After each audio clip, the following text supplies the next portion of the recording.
Muy buenas alumnos, aquí Breaking Bad una vez más para hablar de química y en la clase de hoy vamos a estudiar los factores que afectan a una reacción de sustitución nucleofílica de segundo orden. Ya hemos estudiado las SN2 en un vídeo anterior, el mecanismo y demás, y ahora lo que vamos a hacer es aplicar este mecanismo para un poco deducir en qué condiciones se verá favorecida y en qué condiciones se verá desfavorecida. Así que bueno, pues os recomiendo que veáis el vídeo del mecanismo de las SN2 si es que no lo conocéis ya, y entonces una vez que lo tengáis entendido, pues volváis a este y ya podamos proseguir tranquilamente con la explicación. Además es importante porque voy a utilizar más o menos la misma terminología que en el otro vídeo, así que si os perdéis un poco, id a ver ese vídeo.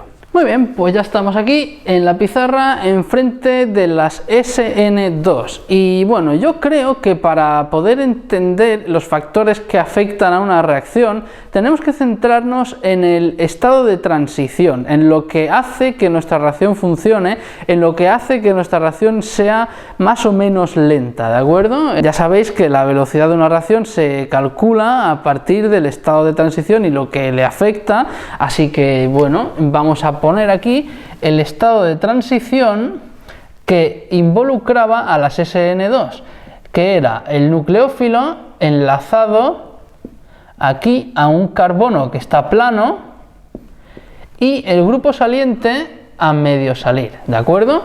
O sea, este enlace está medio formándose, el del nucleófilo con el carbono, y el del grupo saliente con el carbono se está medio rompiendo, ¿de acuerdo? La reacción iría como en aquel sentido. Entonces lo que vamos a hacer es estudiar esto y ver qué es lo que podría afectarnos a que vaya más o menos rápido.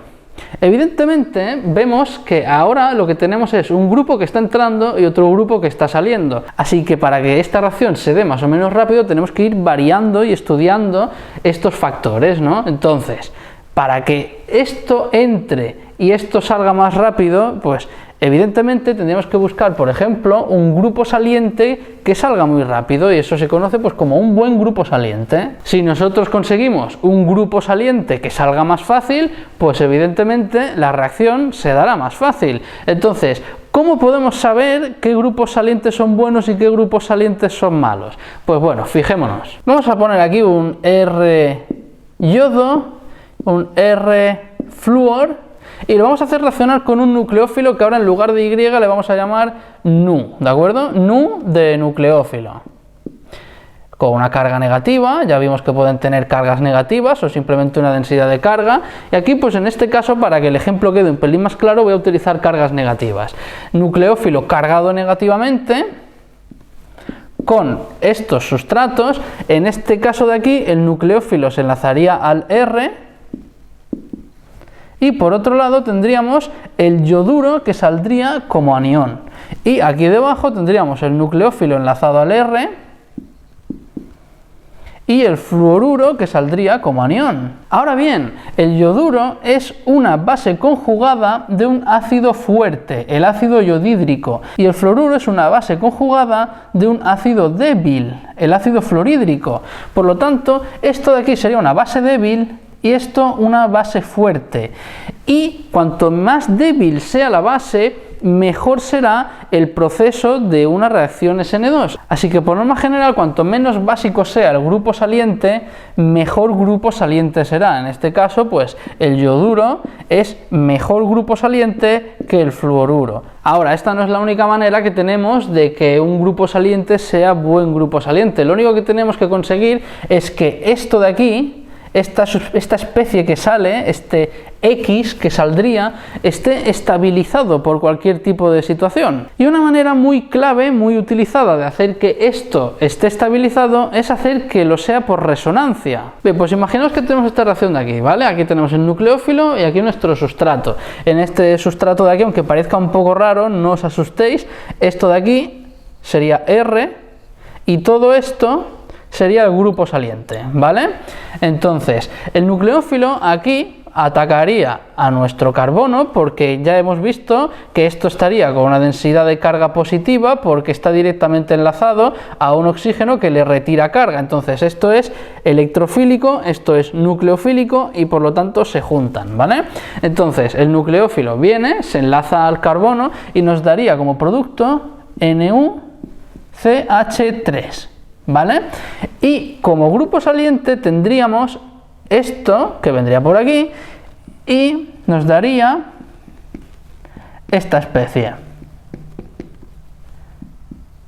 con una carga negativa en este oxígeno. Y ahora este oxígeno puede compartir la carga negativa con los otros simplemente por resonancia, por lo que esta especie de aquí está estabilizada por resonancia, y eso hace que esto de aquí sea un buen grupo saliente y se vea favorecida la SN2. Así que básicamente lo que quiero daros a entender es que un buen grupo saliente es todo aquel que estabilice la carga que va a adquirir en cuanto salga. Es decir, si X por sí solo o X negativo por sí solo es estable, probablemente sea un buen grupo saliente. Bien, pues ya hemos estudiado a X, ya hemos estudiado el grupo saliente, y ahora vamos a estudiar el nucleófilo, porque si esto sale y esto tiene que entrar, ya hemos hecho que el grupo saliente salga fácil, ahora vamos a hacer que el nucleófilo entre fácil. Y aquí afectan dos factores a la facilidad que tiene de entrar el nucleófilo dentro de la molécula. Por un lado tenemos el tamaño del nucleófilo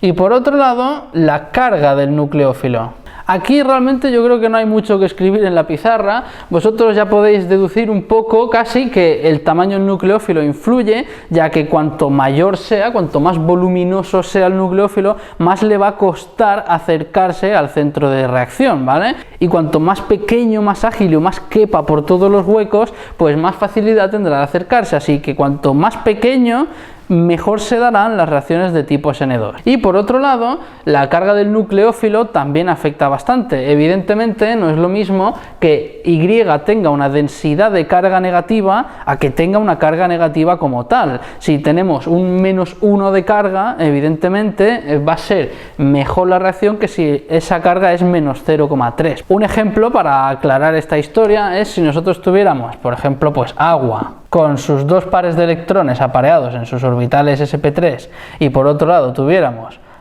el ion hidroxilo, ¿de acuerdo? OH-, pues el OH- sería más nucleófilo que el agua, aunque el resultado realmente sea el mismo, acabar con una molécula con un OH enlazado, ¿de acuerdo? Esta de aquí, con el OH- sería una reacción más rápida que con esta de aquí, porque aquí tenemos mayor carga en el nucleófilo, que en concreto en esta molécula es el oxígeno. Así que bueno, esto es un poco evidente, teniendo en cuenta el mecanismo. Y ya podemos pasar al siguiente. Ya hemos estudiado el grupo saliente, ya hemos estudiado lo que entra, y en este caso también influye la propia estructura de esa cadena de carbonos, así que vamos a estudiar en qué puede afectar a esta reacción. Y aquí es donde os voy a presentar al eterno amigo de la química orgánica, que es el impedimento estérico. El impedimento estérico seguramente tenga una definición de diccionario bastante compleja, pero básicamente a mí me gusta resumirlo como el bulto que hace una molécula en la trayectoria de la molécula que tiene que entrar a atacar. Es decir, en este caso sería el bulto que hace el sustrato a lo largo de la trayectoria del nucleófilo. Por decirlo de alguna manera, es cuánto le estorba la propia molécula al ataque de la molécula que viene a atacar, en este caso el nucleófilo. Aquí ahora mismo vais a tener en la pizarra, girando en este eje, una molécula de bromometano, ¿de acuerdo? Un carbono con 3 hidrógenos y en aquel lado un bromo. Pues bueno, una SN2 ocurriría con el nucleófilo entrando desde este lado de la molécula, yendo directamente al carbono y saliendo el bromo por el otro lado. ¿Qué pasa? En el bromometano, este carbono de aquí tiene 3 hidrógenos. Los hidrógenos son muy pequeñitos y el nucleófilo no tendría ningún problema en llegar al carbono para enlazarse. Ahora bien, ¿qué pasaría si en esta misma molécula quitamos un hidrógeno y ponemos un CH3? Ahora ya no es tan fácil acercarse al carbono, porque no solamente tenemos 2 hidrógenos, sino que aparte tenemos 2 hidrógenos y un metilo que nos están impidiendo ligeramente que nos acerquemos a ese centro. Entonces, cuantos más sustituyentes tenga el carbono, más difícil va a ser acercarse. En el caso de 0 sustituyentes, que todos fueran hidrógenos, pues sería muy fácil. En el caso de un sustituyente sería menos fácil, con 2 sustituyentes menos fácil todavía, y con 3 sustituyentes es prácticamente muy difícil, se podría decir. Entonces, a modo general, en este contexto podríamos decir que el impedimento estérico hace que las reacciones en carbonos terciarios, que son carbonos con 3 sustituyentes, sean más lentas que en carbonos secundarios, más lentas que en carbonos primarios, ¿de acuerdo? Entonces un SN2 se dará mejor en un carbono primario que en un carbono terciario. Y a lo mejor pensáis que esto no influye mucho o no debería de influir mucho en la reacción, pero influye bastante, ¿eh? De hecho, hay situaciones en las que puede totalmente cancelar la reacción. Imaginaos que tenemos esta molécula de aquí, es como una especie de balón, y en aquel lado tenemos un bromo enlazado, ¿de acuerdo? Si nosotros quisiéramos hacer una SN2, el nucleófilo tendría que venir por esta dirección y atravesar toda la molécula para llegar al carbono y enlazarse.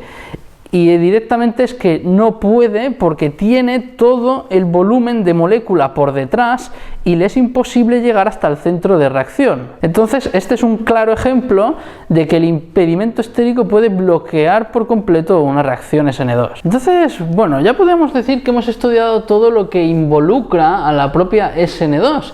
Pero no es así, hay otra cosa que afecta también a estas reacciones y es evidentemente dónde se llevan a cabo, lo que viene siendo el disolvente. Pensad que estas reacciones se tienen que llevar a cabo con las sustancias disueltas en algún sitio para que puedan acercarse, para que tengan esa movilidad y entonces se pueda llevar a cabo la reacción.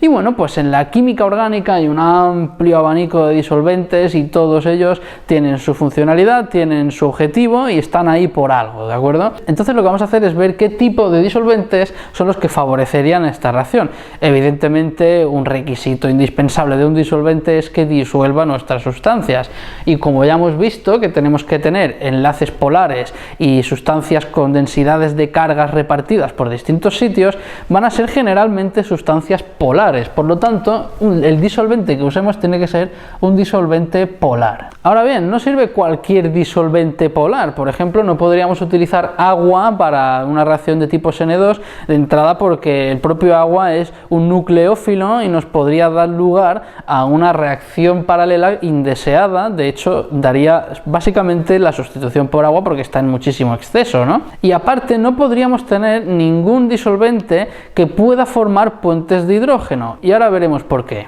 Pensad que nosotros tenemos en la disolución presente una sustancia que es nucleófila, ¿de acuerdo? Una sustancia con densidad de carga negativa. Eso tiene que estar presente en la disolución para que la reacción suceda. Entonces, imaginaos que tenemos un alcohol, ¿de acuerdo? Por ejemplo, metanol o etanol o cualquier tipo de disolvente alcohólico.